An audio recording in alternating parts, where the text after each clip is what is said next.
예, 안녕하십니까. 예, 저는 마지막 토론을 맡은 서울대학교 통일평화연구원의 김학재라고 합니다. 예, 저는 최규빈 박사님의 마지막 발표에 대한 토론을 하도록 하겠습니다.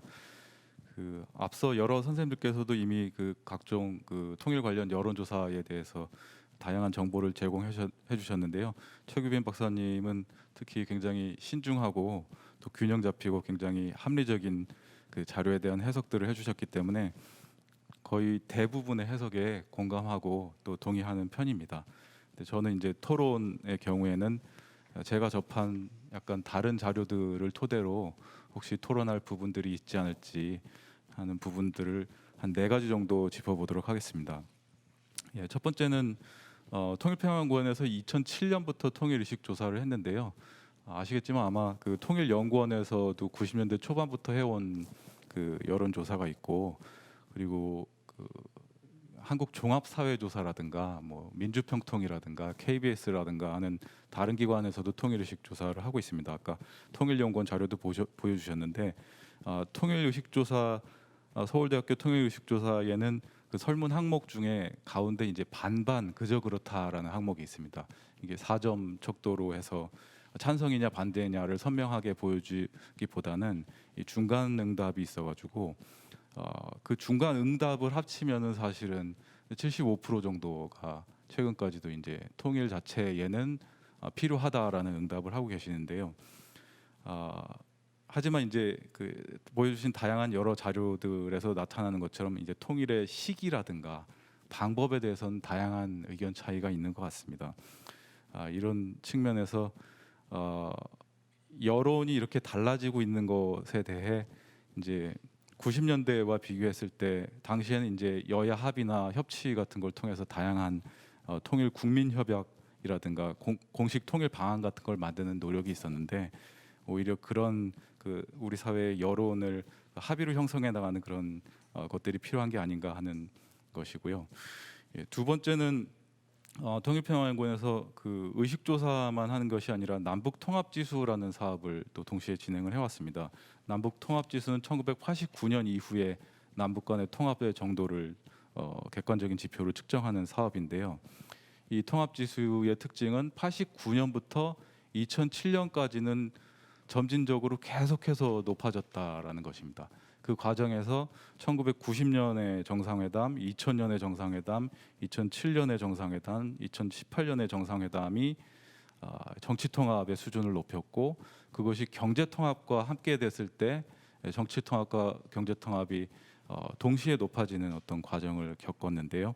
아시다시피 이제 2007년이나 8년 이후부터는 이제 그것이 지속적이 하락해온 그런 흐름이 있었던 것이 아닌가. 그래서 제가 이 통합 지수를 봤을 때는 여론은 어떤 정치 외교적 노력의 결과가 아닌가.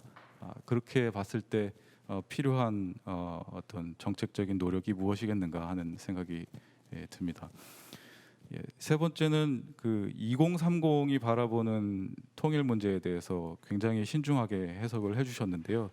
이 부분에 대해서 굉장히 공감을 하면서 이 부분도 이제 기존에는 이게 통일 문제에 찬성하면 진보고 아니면 보수고 뭐 이런 구분이 있었는데 그게 아니라 이 통일 문제에 적극적으로 찬성하지 못하는 세대의 이 사회 경제적 조건이 무엇이겠는가.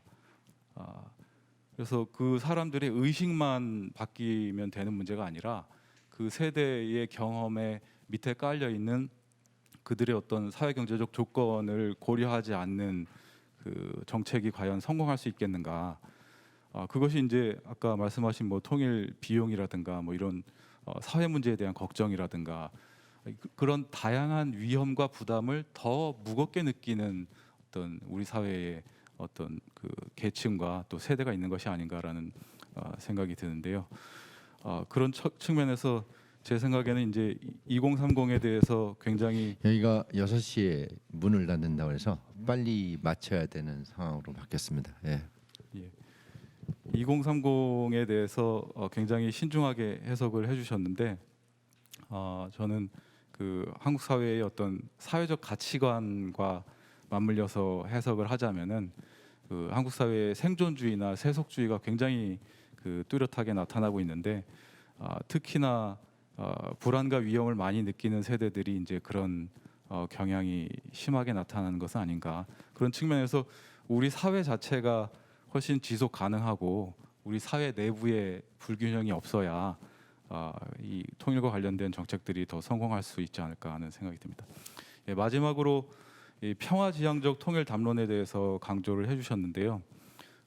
저는 이제 통일과 평화를 이제 완전히 대립되는 방향의 어떤 가치로 두기보다는 통일에 대해서 평화를 얘기하는 것이 훨씬 그 더 풍성하고 그 다양한 넓은 확대된 영역을 사고할 수 있게 해주는 것이 아닌가. 그리고 통일 문제만이 아니라 이제 평화 문제를 동시에 고민할 때는 뭐 민주주의의 문제라든가 환경의 문제라든가 뭐 지속 가능성의 문제라든가 뭐 최근에 보건 문제 같은 코로나 같은 상황까지도 동시에 고려할 수 있는 것이 아닌가 하는 생각이 들고요. 예, 그런 지점에서 단순히 이제 통일과 평화를 두 개의 별도의 개념으로 보기보다는 어떻게 하면 그 교집합들을 최대한 찾아내 갈 수 있을까라는 문제를 고민해야 하지 않을까 싶습니다. 왜냐하면은 이 한국 사회 내부의 사회 경제적 격차가 커지는 것도 굉장히 공정하지 않고요.